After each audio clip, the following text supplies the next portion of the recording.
Hello भाइयों, इस video में मैं जेनेटिक्स से रिलेटेड वो सारे टॉपिक्स शेयर करने जा रहा हूँ जो नीट के लिए बहुत इंपॉर्टेंट हैं और स्टूडेंट्स को उनमें काफ़ी कन्फ्यूज़न रहता है। और साथ साथ हम कुछ क्वेश्चंस भी सॉल्व करेंगे, तो इस वीडियो को बिल्कुल स्किप मत करना। अगर आपको वीडियो अच्छी लगे तो वीडियो को लाइक करना और चैनल को सब्सक्राइब करना। अब हम वीडियो स्टार्ट करते हैं। जेनेटिक्स की एनसीईआरटी को अच्छे से पढ़ने के लिए आपको कुछ टर्म्स आनी चाहिए, तो पहले हम उन पर बात कर लेते हैं। दो टर्म होती हैं, वंशागति और आनुवंशिकता, हेरिडिटेंस और हेरिडिटी। इसमें कन्फ्यूज़न रहता है। इसकी वंशागति की डेफिनेशन है लक्षणों का एक पीढ़ी से दूसरी पीढ़ी में जाने का जो प्रक्रम है, एक पीढ़ी से दूसरी पीढ़ी में जाने का जो प्रोसेस है, प्रक्रम है, प्रोसेस है, उसे तो हम कहते हैं वंशागति। और इस जाने को जो हम स्टडी जिस शाखा में करते हैं उसे हम कहते हैं आनुवंशिकता। कभी कभी इससे कथन कारण वाला क्वेश्चन डाल देता है वो, इसलिए इनमें डिफरेंस आना चाहिए। अब होती है वेरिएशंस की बात। वेरिएशन बात एक जाति में पाई जाने वाली जो असमानताएं हैं उनको हम वेरिएशंस कहते हैं। वेरिएशन दो तरह की होती हैं, एक तो कायिक और एक जनिक, सोमेटिक और जेनेटिक। सोमेटिक को इसमें डिफरेंस क्या होता है, सोमेटिक तो वंशागत नहीं होती, नेक्स्ट पीढ़ी में ये नहीं जाएंगी और ये नेक्स्ट पीढ़ी में जाएंगी। जीन में कोई परिवर्तन हो गया तो वो सीधे नेक्स्ट पीढ़ी में चला जाएगा, ठीक है। अब ये चीज़ें लक्षण और स्वरूप, इसमें आप है ना इसकी इंग्लिश याद रखना है, ट्रेट। वो है ना, ट्रेट को आजकल स्वरूप और विशेषण स्तर नहीं लगता, सीधे ट्रेट हिंदी में ट्रेट लिख देता है, तो इसकी इंग्लिश याद होनी चाहिए कुछ, है ना। अब देखो, लक्षण को आप कह सकते हो कि किसी भी जीव का जो आकार की स्वरूप है, बाहर से वो किस तरह का दिख रहा है, उसे हम लक्षण कहते हैं। कई तरह के ले लिए, हाइट ले लीजिए, कलर हो गया, साइज हो गया, इस तरह से, ठीक है। अब एक लक्षण के कितने स्वरूप हो सकते हैं, जैसे हम हाइट के बारे में बात कर लें। हाइट के बारे में जो हम बात करेंगे तो हम लंबा, बोना, इस तरह से टॉल, ड्वार्फ पे बात करते हैं, ठीक है। कलर पे बात कर लें तो ब्लैक, वाइट और ब्राउन, ठीक है। अब एक चीज़ है जीन, एलिमेंट, फैक्टर और जीन, ये दोनों टर्म याद होनी चाहिए।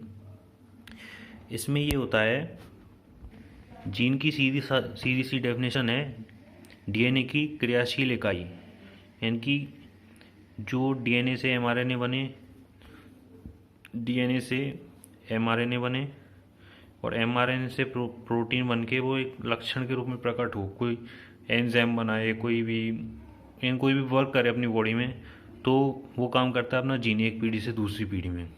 कुल मिला के एक पीढ़ी से दूसरी पीढ़ी में सूचनाओं का जो स्थानांतरण होता है वो जीन के द्वारा होता है, ठीक है। अब एक लाइन आपको पता होनी चाहिए वाली, प्रत्येक जीन डीएनए होता है लेकिन प्रत्येक डीएनए जीन नहीं होता।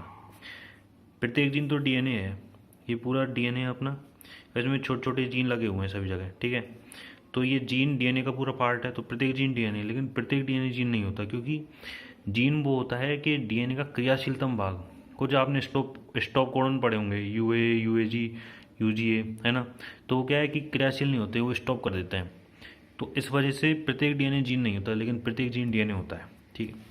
अब ये दो टर्म आपको आनी चाहिए, ये एनसीईआरटी में भी है, ये पूरी पूरी डेफिनेशन, ये इंपॉर्टेंट है।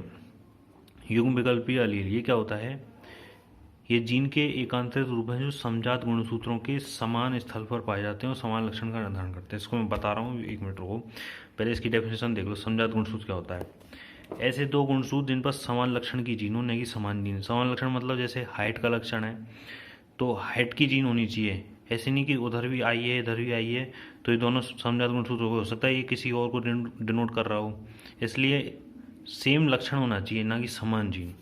अब देखो इसको समझते हैं हम। जैसे ये दो गुणसूत्र ले लिए हमने, ठीक है, एक यहाँ है, एक यहाँ है, एक यहाँ पे है। अब ये जो दोनों है ना, ये दोनों हाइट की जीन है, हाइट के लिए, हाइट को डिनोट करती है ये कैपिटल टी, स्मॉल टी, इस तरह से कह सकते हो। तो ये जो दोनों गुणसूत्र हो गए ना, समजात गुणसूत्र हो गए, और ये दोनों जो ये इन दोनों कहेंगे हम अलील, ठीक है, और इन दोनों को कहेंगे हम नॉन अलील।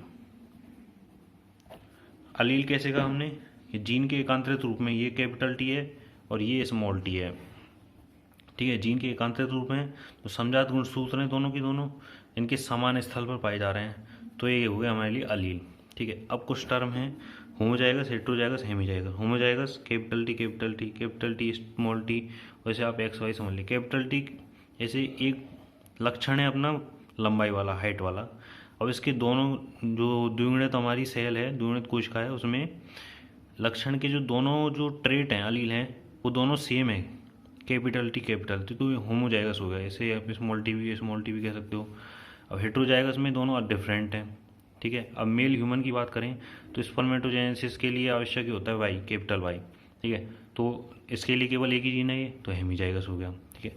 अब लक्षण से रिलेटेड दो टर्म हैं जी, लक्षण प्रारूप और जीन प्रारूप। लक्षण प्रारूप क्या होता है, किसी जीव का बाहरी आकार की स्वरूप कैसा दिखता है, और ये होता है जेनेटिकली, यानी कि आनुवंशिक रूप से वो किस तरह से है, कैसे, जैसे हाइट के लिए होती है 3, कैपिटल टी स्मॉल टी, ठीक है। कैपिटल टी क्या बनाता है, टॉल, लंबाई बनाएगा, ये भी टॉल बनाएगा, ये ड्वार्फ बना देगा, पौना, ठीक है।